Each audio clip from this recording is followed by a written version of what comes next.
I am in my second marriage. My wife now is 31 years younger than me.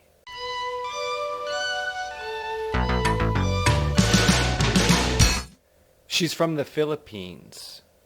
She's here in the United States on a K-1 visa. And now she has access to all of the legal structure if at any time she was unhappy in our marriage. I have two children. We have two children. A 17-month-old boy and a little 6-week-old girl. We are at the beginning stages of our lives together. So there's no telling what's going to happen. Nope, that's not true. I know exactly what's going to happen. But where do I get off producing red pill content being so blue pill? I'll tell you why.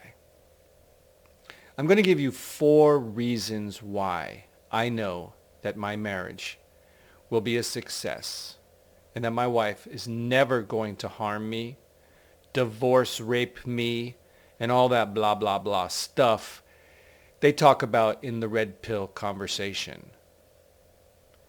The first reason is because my wife wrote me a blank check on her life.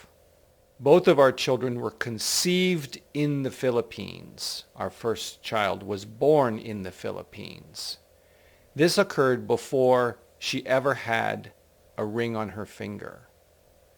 And in the Philippines, they don't have divorce.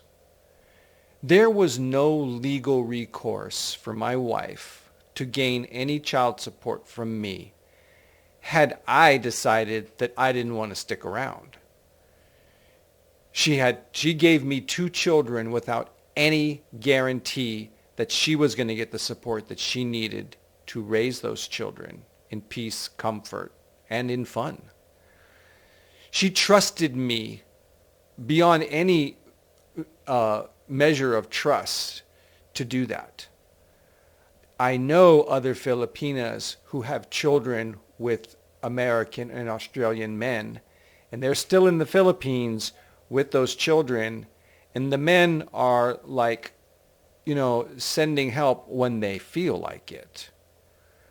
So my wife took a huge risk, a bigger risk than I'm taking by then bringing her to the United States and putting a ring on that finger. So, the negative people will say, well, that was just a calculated gamble on her part. She knew exactly what she was doing. No, I don't think so. Because now we're going to get into the other 3 reasons why I know my marriage is solid. The second reason is I lead the relationship, and she gladly accepts the leadership. Our age gap is working in our favor. First of all, I don't use my age and my wisdom as any sort of cudgel, but I do have a lot of experience in life, and she values that. It gives her great confidence that I speak with confidence. I'm not dominating or egotistical about my experience, but I'm wise in applying it. And if we have a disagreement and I want to pull my age card and my experience card, I will back that up with examples and good communication. So, she lets me lead. Now, saying that means, well, who's in charge if she's letting me lead? Well, people in love give each other certain things. They give each other space, and, she is giving me that. She lets me lead. She does not try to dominate the relationship. She expresses her needs, but she doesn't have a need to be the leader and wear the pants. She's not following feminist ideology that says, I'm just as good as a man, or I'm better than a man, or anything like that. Therefore, I want my say just 'cause. If she has a logical point and a much better take on something beneficial to our lives, I'm going to shut up and listen. But by and large, with the big decisions in life, I lead. Number 3, because of her culture and because of who she is as a person, she never degrades my effort, never complains about the way I do something. Oh, you're not doing that right, or you're not doing this right. There's no bitchiness. You know, there's an absolute grace in my wife's demeanor. And even when she's unhappy, she will not complain about that. Luckily, I can identify her mood when she's unhappy about something and ask.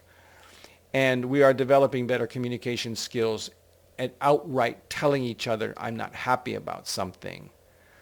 But it begins with just your basic constitution. Are you a complainer? Are you negative, or are you positive? And my wife is very positive. The fourth reason, sex is separate. Our sex life exists completely outside anything else in our life.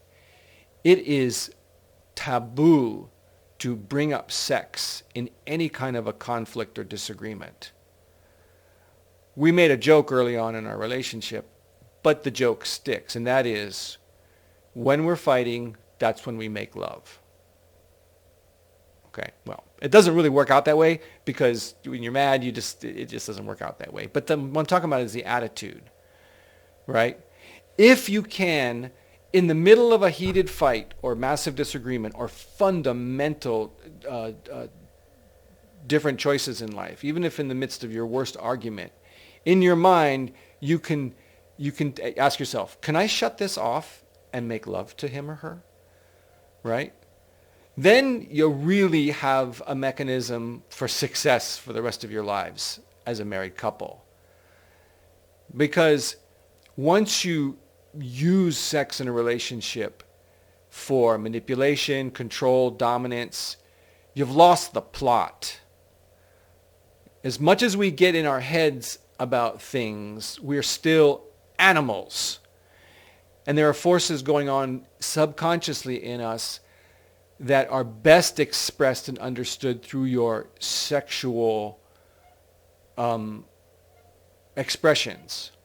So don't go there. Don't let the subconscious, through your sexual expression, rise up into the conscious head. You know, those voices in your head when you're having the argument that you're having with yourself, with them when they're not there, you know, the pre-arguments.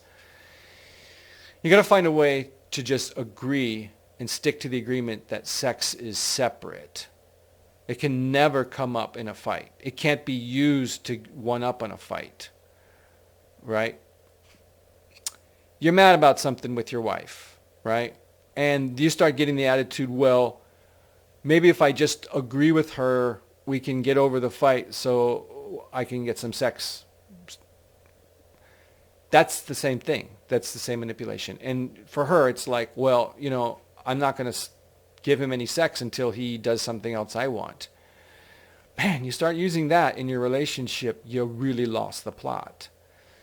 So I'm very lucky that, you know, I have a young wife that just sort of gets that naturally. For both of us, it's like we never bring sex into a fight. And, you know, we keep that sacred and separate. We protect that, right? Because we know that we're going to get over this fight, okay? And the benefit for both of us is, you know, we have that gem, that other side of our life, you know, where we're out of our heads and we're just physical with our bodies that we're going to get to enjoy. So we're both lucky, but not so much because we know this and we both consciously know it. And on her channel, we'll hear her take on it.